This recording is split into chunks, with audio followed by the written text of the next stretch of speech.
ನಮಸ್ತೆ national TV ವೀಕ್ಷಕರೇ, ನಾನು ಶಿಲ್ಪಾ ಅಶೋಕ್. ನೀವು ಆರ್ಡರ್ ಮಾಡೋ ಫುಡ್ ಹೋಗುತ್ತೆ ಇನ್ಯಾರ್ದೋ ಟೇಬಲ್ಗೆ. ಆದ್ರೂ ಜಗತ್ತಿನಾದ್ಯಂತ ಪ್ರಸಿದ್ಧಿ ಪಡೆಯುತ್ತಿದೆ ಈ ರೆಸ್ಟೋರೆಂಟ್.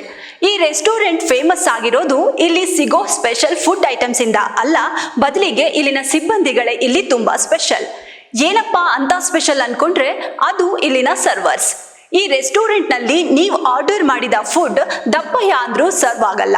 ಅಲ್ಲಿನ ಸಿಬ್ಬಂದಿಗೆ ಏನ್ ನೆನಪಾಗುತ್ತೋ ಅದೇ ತಂದು ಬಡಿತಾರೆ ಟೇಬಲ್ ಮೇಲೆ.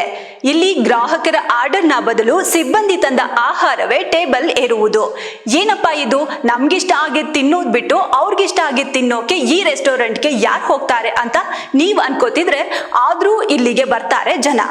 The restaurant of mistaken orders, ಇದೇ ಆ ರೆಸ್ಟೋರೆಂಟ್. ಇದರ ಕಂಪ್ಲೀಟ್ ಸ್ಟೋರಿ ಇಲ್ಲಿದೆ. ಮರವು ಅನ್ನೋದು ಮನುಷ್ಯನಿಗೆ ದುರಾದೃಷ್ಟ ಸರಿ.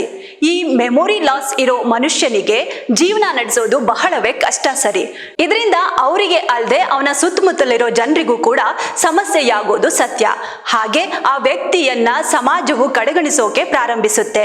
ಈ ಅಮ್ನೇಷಿಯಾ ಕಾಯಿಲೆ ಇರೋ ವ್ಯಕ್ತಿಗೆ ತನ್ನ ಸಾಮರ್ಥ್ಯದ ಮೇಲೆ ಪ್ರಶ್ನೆ ಮೂಡೋಕೆ ಸ್ಟಾರ್ಟ್ ಆಗತ್ತೆ. ಈ ಮೆಮೊರಿ ಲಾಸ್ಗೂ ಈ ರೆಸ್ಟೋರೆಂಟ್ಗೂ ಏನಪ್ಪಾ ಸಂಬಂಧ ಅಂದ್ರೆ, ಈ ರೆಸ್ಟೋರೆಂಟ್ ಒಂದು ಮರವಿನ ಕಾಯಿಲೆಯಿಂದ ಜಗತ್ತಿನಾದ್ಯಂತ ಪ್ರಸಿದ್ಧಿ ಪಡೆಯುತ್ತಿದೆ. ಜಪಾನಿನ ಟೋಕಿಯೋ ನಗರದಲ್ಲಿ the restaurant of mistaken orders ಎಂಬ ಒಂದು ರೆಸ್ಟೋರೆಂಟ್ ಇದೆ. ಈ ರೆಸ್ಟೋರೆಂಟ್ ಅಲ್ಲಿ ಅಲ್ಲಿನ ಆಹಾರಕ್ಕಿಂತ ಕಾರ್ಯನಿರ್ವಹಿಸುವ ಸಿಬ್ಬಂದಿಗಳೇ ಇಲ್ಲಿನ ಕೇಂದ್ರ ಬಿಂದು. ಜಪಾನ್ನ ಟೋಕಿಯೋದಲ್ಲಿರುವ ಒಂದು ಪಾಪ್ ಅಪ್ ರೆಸ್ಟೋರೆಂಟ್ ಆಗಿದೆ. ಅಲ್ಲಿ ಎಲ್ಲಾ ಸರ್ವರ್ಗಳು ಬುದ್ಧಿಮಾಂದ್ಯತೆಯಿಂದ ಬಳಲ್ತಿದ್ದಾರೆ. ಬುದ್ಧಿಮಾಂದ್ಯತೆಯ ಕಳಂಕವನ್ನ ಎದುರಿಸುವ ಗುರಿಯನ್ನ ಹೊಂದಿದೆ ಈ ರೆಸ್ಟೋರೆಂಟ್. ಮರವಿನ ಕಾಯಿಲೆಯು ಒಂದು ವ್ಯಕ್ತಿಯ ವ್ಯಕ್ತಿತ್ವವನ್ನ ತೋರಿಸುವುದಿಲ್ಲ.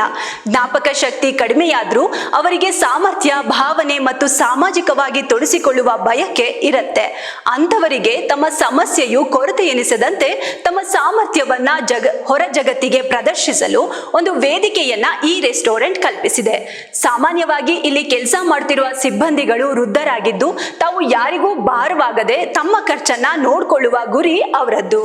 ಶಿರೋ ಓಗುನಿ ಪ್ರಾರಂಭಿಸಿದ ಈ ಉಪಕ್ರಮವು ಬುದ್ಧಿಮಾಂದ್ಯತೆಯ ಕಳಂಕವನ್ನ ಎದುರಿಸುವ ಗುರಿಯನ್ನ ಹೊಂದಿದೆ. ಇದು ಗ್ರಹಿಕೆಗಳನ್ನ ಪ್ರಶ್ನಿಸುವ ಮತ್ತು ಸಹಾನುಭೂತಿಯನ್ನ ಬೆಳೆಸುವ ವಾತಾವರಣವನ್ನ ಸೃಷ್ಟಿಸುತ್ತೆ. ಇದು ಬುದ್ಧಿಮಾಂದ್ಯತೆ ಹೊಂದಿರುವ ಜನರು ಸಮರ್ಥರು ಮತ್ತು ಉಪಯುಕ್ತರು ಎಂದು ಭಾವಿಸಲು ಅನುವು ಮಾಡಿಕೊಡುತ್ತೆ. ಆದ್ರಿಂದಲೇ ಈ ರೆಸ್ಟೋರೆಂಟ್ ನಲ್ಲಿ ನಮಗಿಷ್ಟವಾದ ಆಹಾರವನ್ನ ಆರ್ಡರ್ ಮಾಡುತ್ತೇವೆ. ಆದ್ರೆ ನಾವು ಹೇಳಿದ ಆಹಾರದ ಬದಲು ಬೇರೆ ಯಾವುದಾದರೂ ಆಹಾರ ನಮ್ಮ ಟೇಬಲ್ ಮೇಲೆ ಬರಬಹುದು. The restaurant of mistaken orders ನಲ್ಲಿ ನೀವು ಕೇಳಿದ ಆಹಾರ ನಿಮ್ಮ ಟೇಬಲ್ಗೆ ಬರೋದಿಲ್ಲ.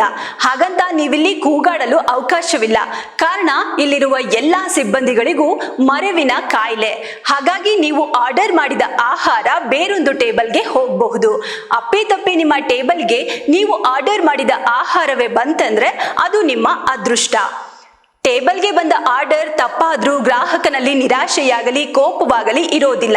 ಬದಲಿಗೆ ಸಣ್ಣ ನಗು ಒಂದು ಮುಖದಲ್ಲಿ ಮೂಡುತ್ತೆ. ಕೆಲವೊಮ್ಮೆ ಅಲ್ಲಿನ ಸಿಬ್ಬಂದಿಗಳು ರೆಸ್ಟೋರೆಂಟ್ಗೆ ಬಂದ ಗ್ರಾಹಕನ ಬಳಿ ಮಾತನಾಡ್ತಾ ಅಲ್ಲಿಯೇ ಕುಳಿತುಕೊಳ್ಬಹುದು. ಇದು ಅವರ ಮುಗ್ಧತೆಗೆ ಸಾಕ್ಷಿ. ಬುದ್ಧಿಮಾಂದ್ಯತೆ ಇರುವ ಸರ್ವರ್ಗಳು ಆರ್ಡರ್ಗಳನ್ನ ತೆಗೆದುಕೊಂಡು ಅವುಗಳನ್ನ ತಲುಪಿಸ್ತಾರೆ. ಆದ್ರೆ ತಪ್ಪುಗಳು ಸಾಮಾನ್ಯ, ಆದ್ರೆ ಉದ್ದೇಶಪೂರ್ವಕವಲ್ಲ.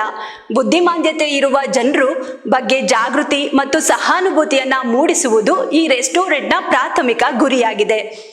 ರೆಸ್ಟೋರೆಂಟ್ ಅದರ ವಿಧಾನಕ್ಕಾಗಿ ಪ್ರಶಂಸಿಸಲ್ಪಟ್ಟಿದೆ. ಅನೇಕ ಗ್ರಾಹಕರು ಬುದ್ಧಿಮಾಂದ್ಯತೆ ಇರುವವರ ಬಗ್ಗೆ ನವೀಕೃತ ಮೆಚ್ಚುಗೆಯೊಂದಿಗೆ ಮಾನವೀಯತೆಯ ಭಾವನೆಯೊಂದಿಗೆ ಹೊರಡ್ತಾರೆ.